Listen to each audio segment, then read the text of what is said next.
Hello, my brothers and sisters on the Dragon's Path. My name is Tim Heijen, and I believe in dragons very much. And every time when I'm doing something for the dragon, it is done out of love and sincerity and something that I want to happen. I want things to happen.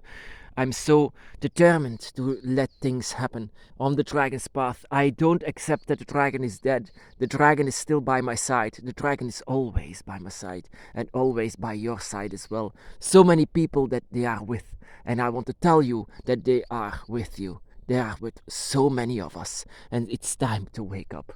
Finally, it's time to wake up. And I call myself a dragon witch because I do dragon magic, and I want to share with you one thing that I do for the dragon, also dragon ritual or dragon magic, or how we want to call it, dragon manipulation.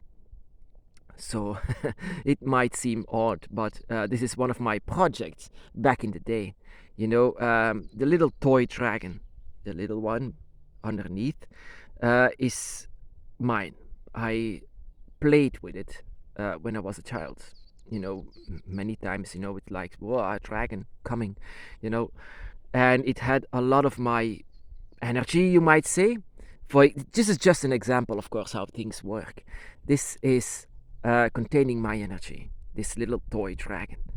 And then you have the feather that I gave to the dragon, the feather that the statue was holding, the statue on my dragon altar, the one that I donated to the dragon. That has dragon energy, energy from the dragon that is by my side, together intertwined and tightened up together. This, my brothers and sisters, is an ancient spell to tie on the spirits together forever.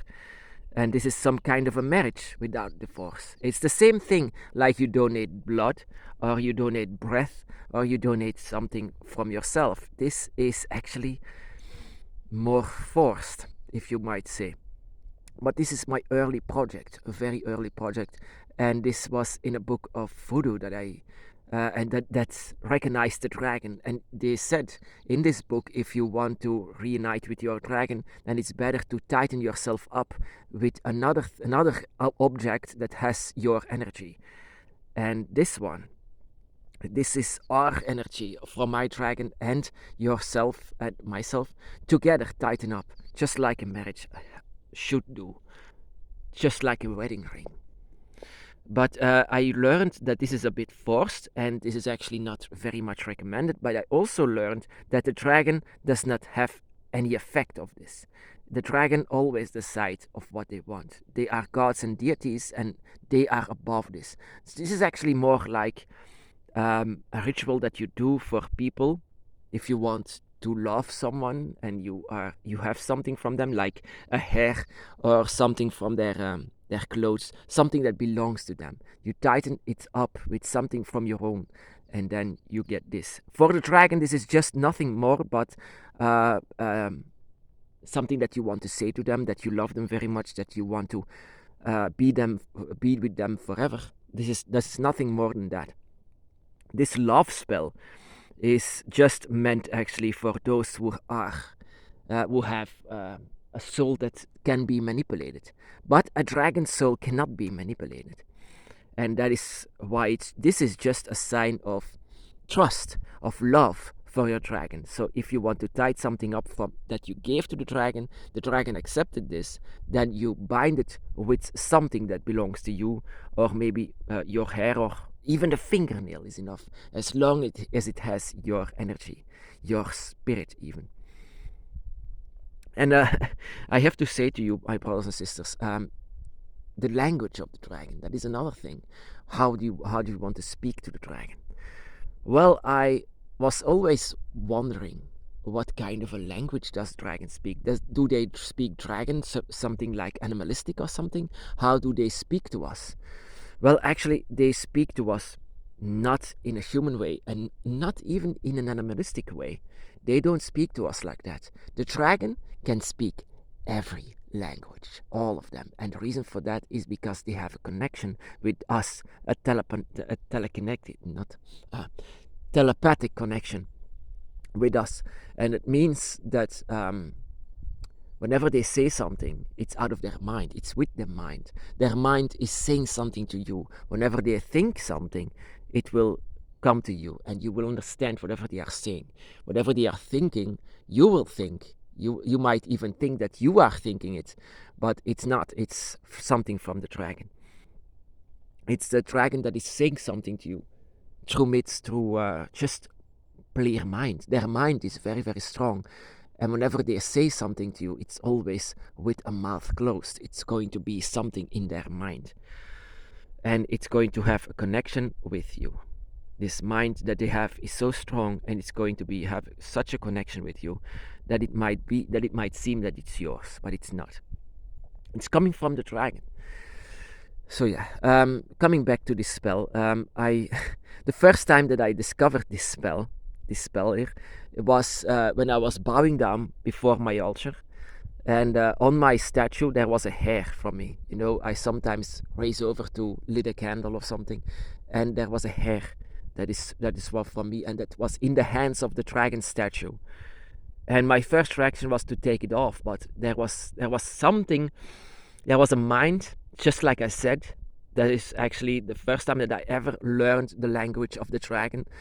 That was the dragon was saying, "No, leave it, leave this piece of hair alone, so that I can have it. Please let me have it." That is what I was hearing. I was hearing something like this. So, in a way, I learned then, if you intertwine your own energy to the dragon's energy, and whatever belongs to them, whatever you gave to them, and you intertwine it with what belongs to you, that means that, yeah, in a way, the dragon teach me how to do this. Of course, I later on read this in the book of voodoo and things like this, but before it, the idea came from my dragon.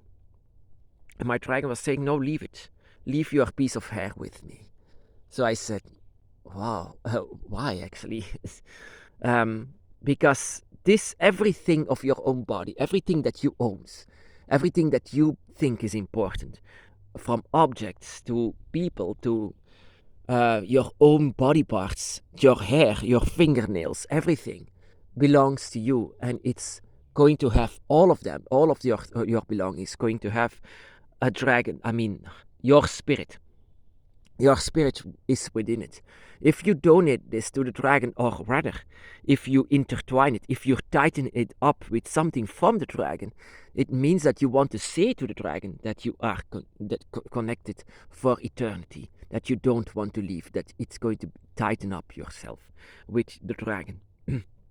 So you can try it out.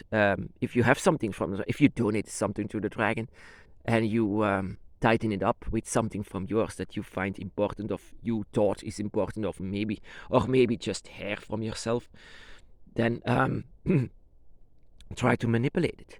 The dragon is the gods and deities of manipulation of nature, but also manipulation of the feelings sometimes. And you can that is what a dragon does. They manipulate sometimes the feelings that we have. Sometimes when we don't feel it anymore, sometimes the dragon does extra hard their best, to let us feel how much we love them. And they like it. They love it. They love to see how much we love them.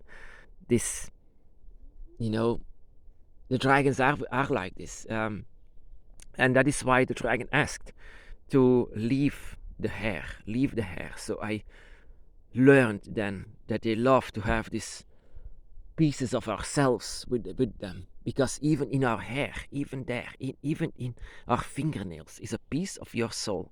And if you donate blood, that is pure life force, of course, that is much more, but just a little tiny part, just to show them how much you love them. And that is also the first time that I learned the language of the dragon.